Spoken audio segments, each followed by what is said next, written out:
नमस्कार, आप देख रहे हैं TV9 डिजिटल और मैं हूं आपके साथ कृतिका चावला। जंग भले ही यूक्रेन और रूस के बीच हो रही है, लेकिन इसका असर दुनिया के बाकी देशों पर भी या तो पड़ रहा है या आगे पड़ सकता है, और भारत भी उनमें से एक है। रूस पर लगी पश्चिमी देशों की पाबंदी भारत के हथियारों की खरीद पर असर डाल सकती है। रूस और यूक्रेन में जंग हर बीतते दिन के साथ बढ़ती जा रही है।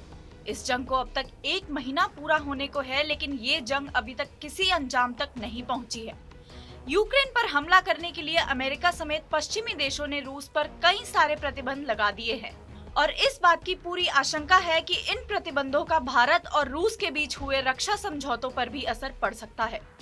रूस का कहना है कि इस जंग से भारत के साथ हुए डिफेंस डील पर कोई असर नहीं पड़ेगा, लेकिन क्या वाकई ऐसा होगा?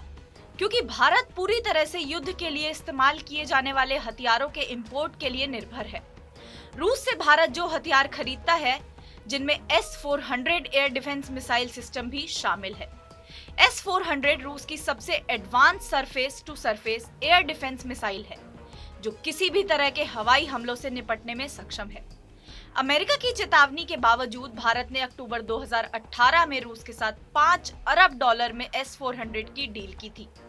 दुनिया भर में हथियारों के इंपोर्ट एक्सपोर्ट पर नजर रखने वाली स्वीडिश संस्था Stockholm International Peace Research Institute के आंकड़ों के मुताबिक भारत अपने आधे से ज्यादा हथियार रूस से खरीदता है। भारत रूस से इतने ज्यादा हथियार खरीदता है कि अचानक भारत के लिए उनको रिप्लेस करना पॉसिबल नहीं है। हालांकि भारत ने पिछले कुछ वक्त में रूस पर अपने हथियारों की डिपेंडेंसी कम तो की ही है। अमेरिका ने जो पाबंदियां रूस पर लगाई हैं, उनके मुताबिक अब किसी भी देश के लिए रूसी हथियारों की कंपनी के साथ डील करना मुश्किल हो जाएगा। जो भी देश ये डील करेगा, वो भी अमेरिका के कानून काटसा के दायरे में आ जाएगा, और उस पर भी पाबंदी लगाने का खतरा बढ़ जाएगा। भारत को भी S-400 की डील के बाद इस खतरे का एहसास हो गया था, और अब हथियारों की खरीद में भारत की रूस पर निर्भरता कम भी हो रही है। 2011 से 2015 तक भारत ने 70% हथियार रूस से खरीदे थे। वहीं 2016 से 2020 के बीच में ये आंकड़ा कम होकर 49% आ गया, जबकि यूक्रेन से भारत सिर्फ 0.5% हथियार खरीदता है। इन आंकड़ों से साफ है कि भारत रूस के साथ अपने हथियारों के कारोबार को कम तो कर रहा है, लेकिन उन पर अपनी डिपेंडेंसी को एक साथ कम नहीं कर सकता।